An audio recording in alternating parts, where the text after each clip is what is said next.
Oil, the black liquid that fuels cars, powers industries, and drives economies. For over a century, it has been the most influential resource on Earth. Wars have been fought over it, nations have risen with it, and currencies have collapsed without it.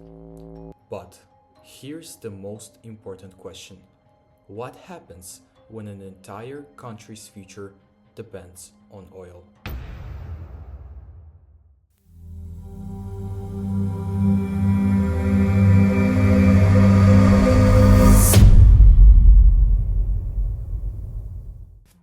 Welcome to Finance by Yerdu. My name is Yerdu and I'm a 17-year-old student from Kazakhstan. And on this channel, we break down economics, finance and business to make them easier to understand and more interesting to follow.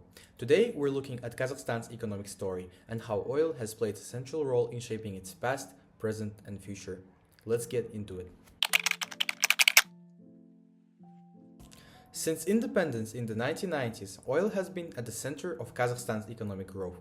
When the country opened its massive reserves in Tenge and Kashagan, international companies rushed in, and the oil industry quickly became the foundation of the new economy.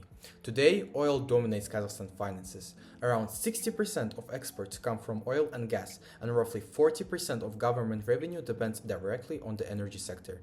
Every major budget decision, every infrastructure project is tied to oil income. Those revenues have built roads, schools, and social programs, while a portion is stored in the National Fund of Kazakhstan, a sovereign wealth fund created to secure the country's future. So, in simple terms, oil has been the engine of Kazakhstan's growth for the last 3 decades. The influence of oil doesn't stop at exports or government revenue. It directly shapes the tenge, Kazakhstan's national currency. When oil prices rise, the country earns more dollars from exports, and the tenge usually becomes stronger. But when oil prices crash, like in 2014 or again in 2020, the tenge loses value and the country faces inflation spikes that hit ordinary people hard. This happens because oil is traded globally in US dollars. The stronger the dollar gets, the more pressure there is on tenge. In other words, the fate of Kazakhstan's currency is closely tied to the ups and downs of the oil market. So every swing in oil prices doesn't just affect companies, it affects prices in shops, family savings and the daily life of millions of Kazakhs. Kazakhstan's reliance on oil also brings serious risks. Economists often call this the resource curse or the Dutch disease, when one resource dominates so much that it makes the economy vulnerable. If oil prices fall, the entire economy slows down, government budgets shrink, companies cut back and ordinary people feel the pressure. Other industries also struggle to compete because oil brings in so much money that it overshadows sectors like manufacturing or agriculture. The government has tried to reduce this dependence by investing in areas such as agriculture, technology, fintech and renewable energy, but progress has been slow. Oil remains the single most powerful force shaping Kazakhstan's economic future. The big question now is, what happens as the world shifts away from oil? Global demand is already changing. With the rise of renewable energy, electric cars and climate agreements like the Paris Accord, the future might look very different from the oil-driven decades we've known.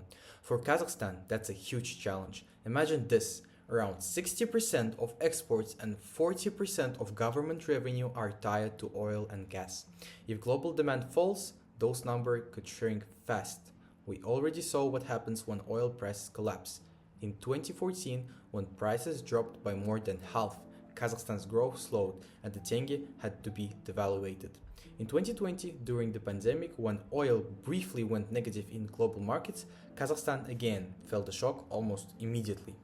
That's why the government set up the National Fund of Kazakhstan, where part of the oil money is saved and invested abroad. In theory, this fund should act like a safety net, protecting the country during bad years. Norway's oil fund is a famous example of this done successfully. It's now worth over $1 trillion.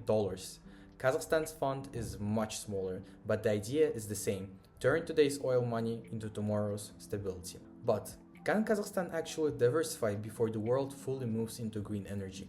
Sectors like agriculture, fintech, and renewable power are being developed, but none of them are strong enough to yet replace oil.